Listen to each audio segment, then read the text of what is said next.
Charles, Prince of Wales, has provided an important update on the health of his mother, Queen Elizabeth, as she recuperates following her COVID-19 diagnosis. Prince Charles provided the update on the 95-year-old monarch's health during a visit to Essex to formally present Southend with a letters patent granting its city status following the death of MP Sir David Amess.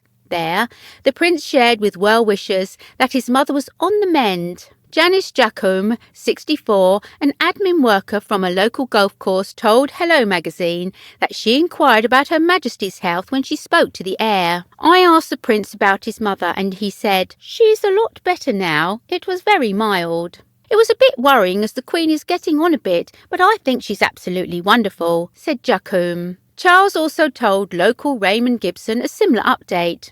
I asked how his mum was. He said she had very slight COVID, so she's okay, Gibson told Town and Country magazine. Concerns have mounted for the 95-year-old monarch's health since she tested positive on February the 20th, and Buckingham Palace said at the time she was experiencing mild cold-like symptoms, but the news overshadowed the start of her record-breaking 70th year on the throne.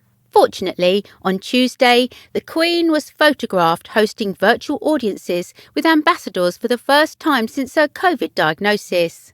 The head of state's recovery seemed to be progressing as she appeared via video link from her Windsor Castle home to speak to dignitaries at Buckingham Palace after postponing a number of similar engagements last week. The monarch received His Excellency Mr. Charles Giordano Madero, who presented the letters of recall of his predecessor and his own letters of credence as ambassador for the Principality of Andorra to the Court of St. James. He was joined by his wife Soraya Maria Valles Pinilla. She also received His Excellency Mr. Candela Yonis Hamidi, who presented his letters of credence as ambassador for the Republic of Chad to the Court of St. James. During the two audiences, the Queen wore a green dress with a large brooch and her trademark pearls. It comes after a diplomatic reception the monarch was due to host at Windsor Castle on Wednesday was also postponed. The Queen was due to meet hundreds of members of the diplomatic corps, but Buckingham Palace said on Saturday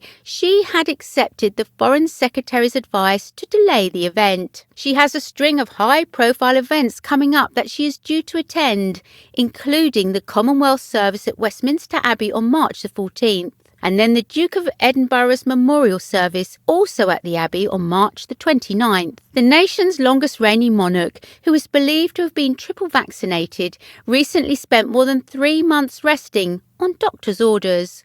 In the autumn, she pulled out of attending the COP26 Climate Change Summit, the Festival of Remembrance, and then the Remembrance Sunday Cenotaph service due to a sprained back. She also missed the Church of England's General Synod. The Queen now regularly uses a walking stick and has been pictured looking frailer recently. She remarked during a Windsor Castle audience last month, "Well, as you can see, I can't move." Her light duties as head of state include working from her red boxes, sent to her every day and containing policy papers, Foreign Office telegrams, letters and other state papers which have to be read and, where necessary, approved and signed.